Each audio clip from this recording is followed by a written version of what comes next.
Monique with Great Day Property Management, and today is another move-in day. And I just wish for like this perfect move-in day where I show up and the house is gorgeous and everything's on time. But it doesn't always go out that way. Let's see, with this house, we had a couple issues. Section 8 tenant, fortunately I know this tenant because she used to rent one of my own houses from me. She rented for us for 8 years. She was fantastic. Got a really nice voucher. And she needed to move from the east side to the west side of Detroit. And I didn't have any houses on the west side. So she rented from someone else and ended up calling me crying. Monique, you have to get me out of here. What am I going to do? What am I going to do? Well, she had to wait out the whole year of her lease. Now the year's up. So she's moving to our house. So this is good. And she's one of the only tenants that actually has cleaned the house so well that I didn't hold her $250 cleaning fee, because she's like seriously that clean. And she's got really cool kids and she's one of my favorite people. So I know you're not supposed to mix friends and business and all that. Sometimes that line gets fuzzy when, I don't know, she's a great tenant and I like her. So anyway, this house, one of the holdups was the water department decided since the time we bought the house till now to add like this $6,000 bill. So I need to go there and figure that out. So they've been giving her, she's been to the water department twice and they're giving her trouble about putting the water in her name. A beauty in Detroit is you can get the water put in the tenant's name and they don't bill it to the owner. So I think what the water department did when we bought the house was they slid a tenant's bill onto ours, and I have to investigate because there's no way in the 3 months, I think 2 months, we've owned this house that we have a $6,000 water bill. So that was a holdup. And then we had a Section 8 inspection, and this is normally a really great inspector, easy to pass. None of them are easy to pass, but something came up in the inspection and it was some technical thing. Well, meanwhile, Tasha, my tenant, is like, I have to move now. And so I said, okay, go ahead, put your stuff in the basement, even though at the time the hardwood floor wasn't refinished. I don't know. So there's something going on with the hardwood floor, and we're waiting for the second inspection. We're waiting on construction people that were supposed to do different things. Then the furnace guys had to rebuild something, and now they're taking too long, and it's starting to get cool. And I said to Tasha, well, you know, you can, but it's before the inspection. You're not supposed to move in before the inspection. She's got a great relationship with her inspector, so hoping we don't get in trouble for that. So I told her, go ahead, put your stuff in the basement. And then today she's like, I can't sleep on anyone's couch anymore. Can I move in? I said, okay, but now they haven't cleaned it either. So I don't know what I'm walking in on, but I just got here and the front door is open. So I'm hoping that's the house sitter, or maybe my husband did send somebody to clean it or something. I don't really know. So I'm going to video it anyway, because this is just the reality of Detroit. This is what it's like in Detroit when you do this stuff. It's like it always gets dicey, like right at the end, at the time of moving and stuff. To get these houses, you got to keep them secure right until the tenant moves in. We don't like to put the furnaces in anyway until they're in the house, especially when it's still warm out, because people steal the furnaces. There's always some bad kid neighbor that's like, oh, there goes a furnace. And then they come walking. They'll do it broad daylight. Walk right in, steal the furnace. Nobody wants to be a snitch, so nobody calls the police. Police don't come anyway unless somebody's been shot and they're already dead. That's kind of my impression. Not totally. It's gotten better, but it still happens. But still a great investment in Detroit. So let's see what we see when we get in. So it's October. Here's the neighborhood. Really nice neighborhood. Now look at this. They love it. Look at that. They're decorated. And that happens to be one of our houses. And here's the house that I have the move in. Here's the rest of the neighborhood. I never know in Detroit when it's trash day, because there's always cans out. I don't know. And that's something you can get a ticket for in Detroit too. So here's our house, and I finally figured out why the front door was open. I don't have to be afraid. It's one of our best house sitters. See, there he is. Oh, he's running in.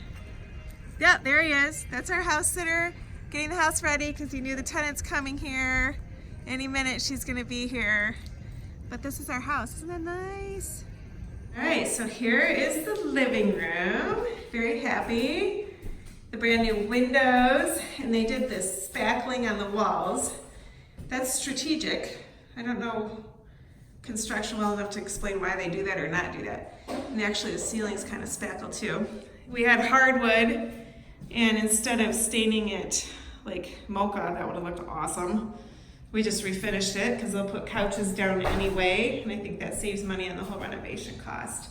And I was told one of the holdups I just remembered was something to do with the floor covering. This is my tenant's bed thing, but the floor covering guys were supposed to do the floor like before the weekend, and we came back from the weekend and found out that they gave themselves the weekend off, despite the fact that we have a move-in.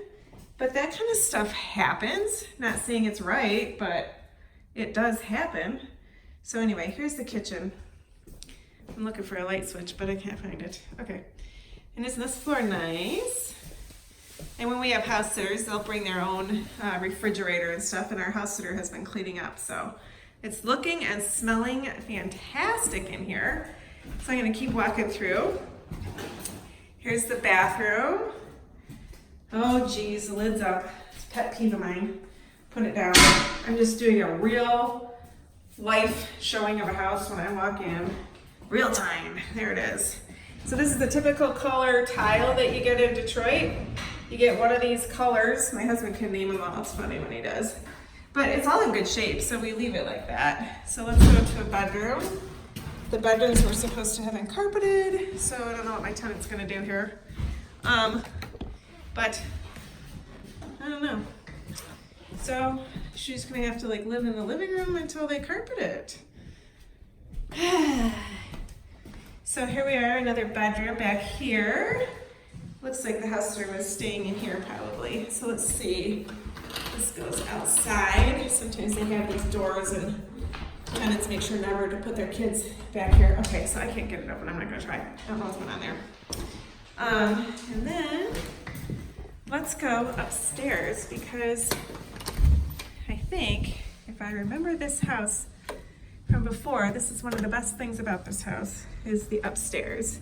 Because I know this tenant, Tasha, she saw it before it got renovated at all. And she was so excited. Oh, it's so dark. I don't know why that light won't come on. I probably pushed the wrong switch. Look at this, going around a corner. There's a whole hallway. This isn't just one open room up here. Check it out. Beautiful bedroom. Yay, brand new carpet. So at least they did some of the carpet, I guess. That's better than not. Wow, nice big closet. Look at that. You don't ever see that in these Detroit homes, these old homes. So then across the hallway, bedroom, we did 2 bedrooms down, one, and this is a second. Yeah, I can count 4 bedrooms. Look at that, all the windows up there. How cool. Now, this cannot be a big closet here. Let's see. It is for Detroit. That is a darn good sized closet. For these old houses, I don't just mean Detroit, I just mean old houses. Maybe this light switch here. Maybe there's no bulbs. Okay, so here's a bathroom here. 2 bathrooms. How cool is that? So there's a full bathroom down and a half bath up. Hey, lids up. There you go. Toilet. New floor. New windows and mini blinds. Let's check out the basement. I already told you about the furnace thing.